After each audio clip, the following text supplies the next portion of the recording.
Hey friends, once again welcome to the platform of Vaibhav Pandey. तो आज अपन discuss करेंगे, बहुत सारे मेरे खुद के स्टूडेंट थे, मेरा भाई था और बहुत सारे क्लास के 10th के बच्चे जिनको मैं पढ़ाया। तो बहुत लोग बताने कि भैया टाइम बहुत कम बचा है, तो अपन कैसे क्लास 10th को मैनेज करें, और अभी तक हमने आधा अधूरा पढ़ा है, तो कैसे एट द लास्ट आते आते बोर्ड एग्जाम तक आते आते कैसे हम एक अच्छे मार्क्स को स्कोर करें, 85 90%, 90% से अबव 95%। तो ये आप कैसे स्कोर कर सकते हैं, तो आज मैं उसके बारे में बताने जा रहा हूँ। सबसे जो मेजर प्रॉब्लम आई है मुझे 2 सब्जेक्ट्स में आई है, वो है मैथ और साइंस। उसी को लेके अपन का जो मेजोरिटी लेक्चर होगा, मेजोरिटी टॉपिक्स होगा, अपन मैथ और साइंस में ही फोकस करके चलेंगे। क्योंकि जो बच्चे होते हैं ना, वो इंग्लिश, हिंदी और सोशल को में तो ध्यान दे लेते हैं, मैथ और साइंस में थोड़ा फंस जाते हैं, क्या पढ़ना है, कैसे पढ़ना। सिलेबस भी थोड़ा वास्ट है, उसी पे अपन डिस्कस करते हैं। देखिए, ये बात हो रही है क्लास 10th के लिए। क्लास 10th के लिए कोई सा भी बोर्ड का हो सकता है, CBSE board, UP board, MP board, Rajasthan board, Bihar board, कोई सा भी बोर्ड का हो सकता है, सबके लिए वैलिड है क्योंकि बुक तो सेम ही है एनसीईआरटी। तो अपन डिस्कस करते हैं। देखिए, सबसे पहले क्या करना अपने को, मैथ अगर आप मैं बात करूं मैथ की, अभी आपके पास बोर्ड एग्जाम के लिए 2.5 मंथ बचा है अप्रॉक्स की। अगर मैं बात करूँ तो 2.5 मंथ बचा है, उसमें अपने को कैसे सिलेबस कंप्लीट करना। देखो, मैथ में सबसे पहले आपको फोकस करना है एनसीईआरटी। आपने बहुत लोगों को सुना भी होगा, अपने दीदी भैया, स्कूल वाले टीचर, कोचिंग वाले टीचर, सबसे यही सुना होगा कि एनसीईआरटी में फोकस करना। मैं भी यही बोलूँगा, बिल्कुल you have to focus on your NCERT subject. उसके बाद अपने को आगे कैसे बढ़ना, समझो बात। मैथ को 3 पार्ट्स में डिवाइड करो।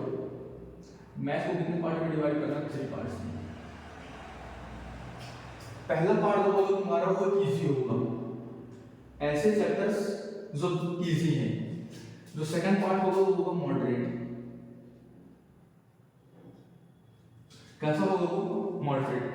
और जो थर्ड पार्ट होगा वो होगा टफ।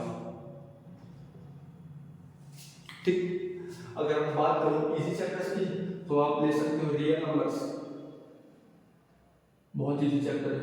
उसके बाद अगर मैं बात करूं तो प्रोबेबिलिटी, बहुत इजी चैप्टर है। स्टैटिस्टिक्स, हाँ ठीक है, स्टैटिस्टिक्स में कैलकुलेशन है थोड़ी, बट चैप्टर बहुत इजी है। ठीक, इसमें टोटल 3 फॉर्मूला है, 3 फॉर्मूले आप याद करते हैं, पूरा चैप्टर उसी में बेस है। फिर अगर मैं बात करूं और इजी चैप्टर की, तो चैप्टर नंबर 2, इसको क्या नाम है? पॉलिनोमियल्स। ये कुछ इजी चैप्टर्स हो गए, आप अपने हिसाब से देख लीजिएगा आपके लिए कौन सा इजी है। तो कुछ इजी ऐसे चैप्टर्स हो गए जिनमें आपको फोकस करना है। पहले आपको इजी चैप्टर्स करना। फिर मैं बात करूँ मॉडरेट, तो मॉडरेट में क्या हो गया आपका? एपी, अरिथमेटिक प्रोग्रेशन, बहुत इजी चैप्टर है। चैप्टर नंबर 4 की अगर मैं बात करूँ, क्वाड्रेटिक इक्वेशन, वो भी एक इजी चैप्टर में आ जाता है, मतलब मॉडरेट में आ जाता है। चैप्टर नंबर कोऑर्डिनेट ज्योमेट्री भी इसी मॉडरेट में ही आ जाता है। तो ऐसे आप अपने हिसाब से देख लीजिए कि आपके लिए मॉडरेट कौन से, और कुछ टफ चैप्टर्स देख लीजिए जैसे ट्रिग्नोमेट्री। ठीक है, ट्रिग्नोमेट्री बच्चों को बहुत ज्यादा परेशान करता है, बोलते हैं भैया ये जो मेरे को 2.4 या फिर लास्ट एक्सरसाइज है उसके क्वेश्चन सॉल्व नहीं हो रहे, तो आप ट्रिग्नोमेट्री कंसीडर कर सकते हैं टफ में। एप्लीकेशन ऑफ ट्रिग्नोमेट्री, में बच्चों को यही नहीं पता चलता है रेशियो कौन सा लगाना है, कहाँ साइन का रेशियो लगाना है, कहाँ टैन का रेशियो लगाना है, किसके लिए रेशियो, कहाँ की डिस्टेंस लगाना है, कौन सा एंगल, वैल्यू याद कर लिए, ट्रिग्नोमेट्री में वैल्यू याद कर लिए, वैल्यू से डायरेक्ट क्वेश्चन आ जाते हैं। उसके बाद से बच्चों को पसंद करता surface area and volume. Formula याद नहीं होता, फॉर्मूला याद होता तो बच्चों को पता ही नहीं चल पाता है कि लगाना कौन सा फॉर्मूला है, किस टाइम में क्या फॉर्मूला लगाना है। तो एक सरफेस एरिया एंड वॉल्यूम वाला चैप्टर में टफ में थोड़ा लेंथी भी हो जाता है, थोड़ा सा इसमें दिमाग भी लगाना पड़ता है। तो ये मेरे अकॉर्डिंग कुछ बातें थी, 2-4 चैप्टर और रह गए हैं, बट आपको अपने अकॉर्डिंग देखना है कि आपके लिए इजी कौन सा है, आपके लिए मॉडरेट कौन सा है, आपके लिए टफ कौन सा। चैप्टर नंबर 3 आपने देखा होगा, काफी लेंथी चैप्टर है, बट वो मॉडरेट या फिर इजी ही कहेंगे उसको, है तो लेंथी बट इतना टफ नहीं है उसमें। तो आप अपने हिसाब से देख लीजिए आपके लिए इजी कौन सा है, मॉडरेट कौन सा है, टफ कौन सा। इतना चीज आपने देख लिया, अपने नोटबुक में लिख लीजिए कि मेरे लिए इजी है, ये मॉडरेट और ये टफ है। इसको करने के बाद जो भी आपके इजी चैप्टर्स हैं, फॉर एग्जांपल आपके इजी चैप्टर जो भी हैं उनको आपने अपनी नोटबुक में लिखिए और ये टारगेट बनाइए कि मुझे 1 से 2 दिन में इन इजी चैप्टर्स को कवर करना। फॉर एग्जांपल आपने एक ले लिया चैप्टर रियल नंबर्स, तो रियल नंबर को आपको ये करिए कि मुझे इजी चैप्टर को 1 दिन में क्या कर देना है, खत्म कर देना है। अच्छा भैया 1 दिन में किसको, आप ये तो बता दिए कि 1 दिन में खत्म करना, लेकिन पढ़ना कहाँ से है? तो आपको ये इजी चैप्टर जो 1 दिन में खत्म करोगे वो एनसीईआरटी से ही पढ़ना। आपका जो प्राइमरी फोकस होगा वो एनसीईआरटी होगा, बाद की बातें बाद में डिस्कस करेंगे कैसे होती है।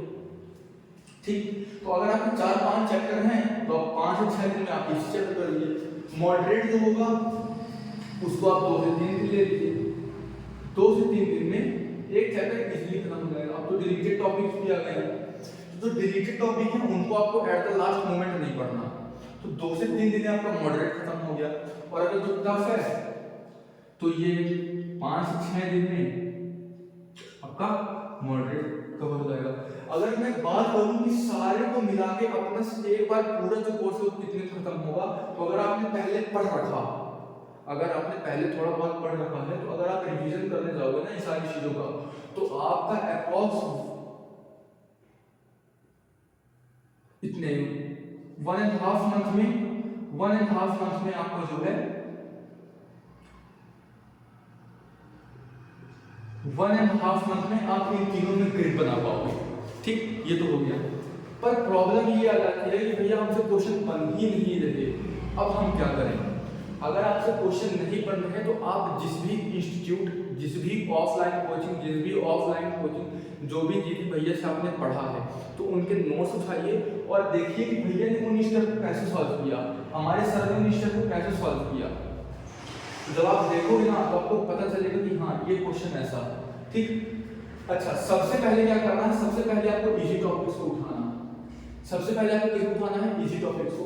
Then you have to take the part in moderate and then you have to go through the tough. Why it is so? अच्छा जब आप इजी टॉपिक्स पहले कवर कर लोगे ना तो आपका कुछ पोर्शन जो है वो कंप्लीट हो जाएगा और आपको लगेगा कि अरे वाह, आपको अंदर से कॉन्फिडेंस आएगा कि मैंने इतना कर लिया, इतना मेरा completed. Then moderate, then tough. जो क्वेश्चन नहीं बनते, फॉर एग्जांपल एक एक्सरसाइज में, एक्सरसाइज मान लो 2.4 में, एग्जांपल दे रहा हूं, मुझे एग्जैक्ट डाटा नहीं मालूम है, 10 क्वेश्चन है। ठीक, 10 क्वेश्चन है, तो आपको मालूम पड़ा कि इन 10 क्वेश्चन में से एक क्वेश्चन नंबर 3 नहीं बनता और एक क्वेश्चन नंबर 6 नहीं बनता। तो जो भी आपका क्वेश्चन नहीं बनता है उसमें आप क्या कर लीजिए? सर्कल कर लीजिए। जब आप सर्कल कर लोगे ना, जब आप नेक्स्ट टाइम रिवीजन के लिए जाओगे तो आपको पता रहेगा कि हाँ ये चैप्टर नंबर 3 और क्वेश्चन नंबर 3 और क्वेश्चन नंबर 6 में से नहीं बने थे, तो आपको फोकस किस में जाएगा? 3rd में और 6th में।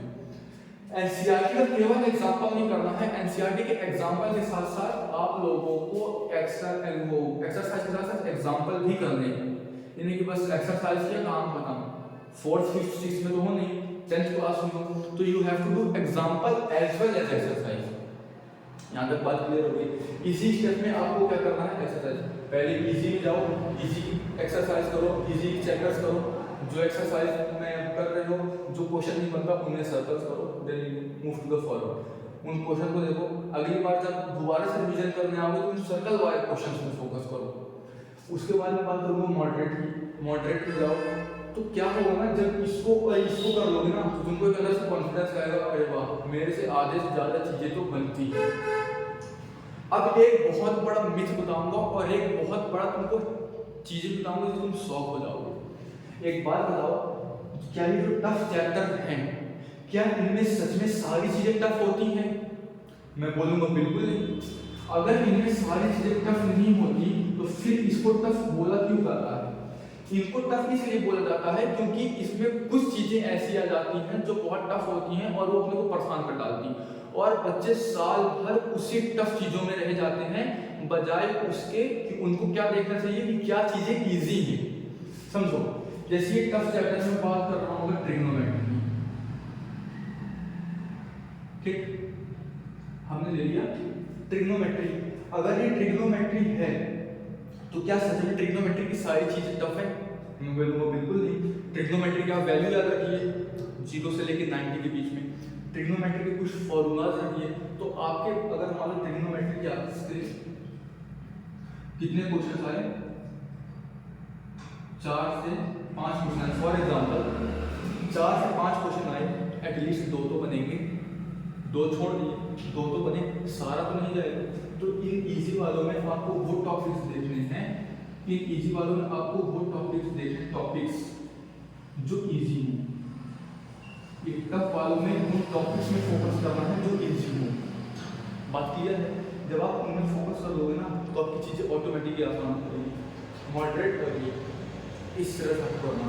अच्छा, कोई भी स्टूडेंट ये नहीं सोचेगा मैथ में कि मुझे तो केवल बस पास होना। मैथ्स एक ऐसा सब्जेक्ट है जो आपको हर साल अगर डाटा उठा के देखोगे, हर साल होते आप प्रीवियस ईयर उठा के देखिए, आप प्रीवियस ईयर उठा के देखेंगे तो एवरेज हर साल जो है कम से कम 50 to 55 नंबर के जो क्वेश्चंस हैं वो हर साल रिपीट होते हैं। 50 to 55 नंबर के जो क्वेश्चंस आते हैं वो हर साल रिपीट होते हैं। आप प्रीवियस उठा के देखिए, √2 की वैल्यू आ गई, दो डेरिवेशंस आ गई, मतलब जो चीज़ें हैं हाईलाइटेड चीज़ें हैं, आपको पता जब 50 से 55 नंबर की चीज़ें रिपीट हो रही तो इनको तो बाय हार्ट लर्न कर लीजिए, इनको तो बाय हार्ट कर लीजिए आप, भाई ये तो हमारा डन है, ठीक। और जो बच्चे का स्कोर अभी जा रहा है 75, 78, तो आप स्कोर करिए कि मेरा कम से कम 80 आउट ऑफ 80 आए। अब बात आती है भैया एमसीक्यू कहाँ से पढ़ें? आपने थ्योरी का तो बता दिया, 20 नंबर की एमसीक्यू भी तो आती है। लिसन, एमसीक्यू के लिए आपको 2 चीज़ों में फोकस करना। एमसीक्यू के लिए आपको 2 चीज़ों में फोकस करना। अगर मैं बात करूँ एमसीक्यू कहाँ से पढ़ना है, तो एमसीक्यू के लिए आप 2 चीज़ें उठाइए। सबसे पहला प्रीवियस ईयर क्वेश्चन। जब से ये एमसीक्यू का पैटर्न स्टार्ट हुआ तब से लेके आज तक के जितने एमसीक्यू हैं सबको कंसेप्ट वाइज इनको सॉल्व करना है। कंसेप्ट वाइज रटना नहीं है एमसीक्यू को। जो ये एमसीक्यू आए हैं प्रीवियस ईयर में उनको रटना नहीं है, उनको सॉल्व करके कंसेप्ट देखो कि ये कंसेप्ट क्या आया, ताकि उसी कंसेप्ट का क्वेश्चन दोबारा आ जाए पेपर में तो आप ये छूटे ना। दूसरा कहाँ से सॉल्व करना है? आपने आरडी शर्मा देखी होगी ना, आरडी शर्मा में लास्ट में देखो तो कुछ ऑब्जेक्टिव क्वेश्चंस रहते हैं, उन ऑब्जेक्टिव क्वेश्चंस को करना,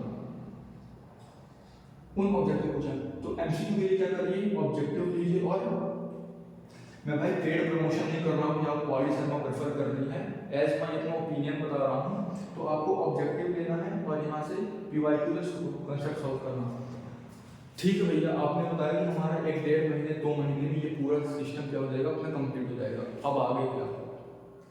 तो जब ये सब अच्छे तरीके से आपको कंप्लीट हो जाएगा, आपका क्या होगा, मैथ में ग्रिप बन जाएगी, ठीक है, अच्छे खासे क्वेश्चन बनने लगेंगे। जब आपकी ग्रिप बन जाएगी तो आप क्या करिए, सैंपल पेपर लगाइए। क्या करिए आप? सैंपल पेपर लगाइए। एटलीस्ट कम से कम 4 से 5 सैंपल पेपर तो आप लगा कर ही जाइए। उससे होगा क्या, जब आप सैंपल पेपर लगाओगे ना तो आपको पेपर से पहले पेपर की तरह फीलिंग आएगी। आपको ये रहेगा कि हाँ मुझे 30 क्वेश्चन जो है, फिर 28 क्वेश्चन हैं वो मुझे विद इन टाइम करना। जब आपके दिमाग में ये रहेगा तो आपका उस तरह फ्लो बना रहेगा, तो पेपर में भी फ्लो बना रहेगा कि हाँ इस प्रेशर, तो आप वो प्रेशर पहले से झेल लोगे। इसीलिए आपको एटलीस्ट सैंपल पेपर कितने करने हैं, सैंपल पेपर 4 से 5। कितने सैंपल पेपर? 4 से 5, कम से कम 4 तो करना ही है, ज़्यादा से ज़्यादा आप जितने कर सकते हो well and good. Sample paper में जो एमसीक्यू होगा वो करना।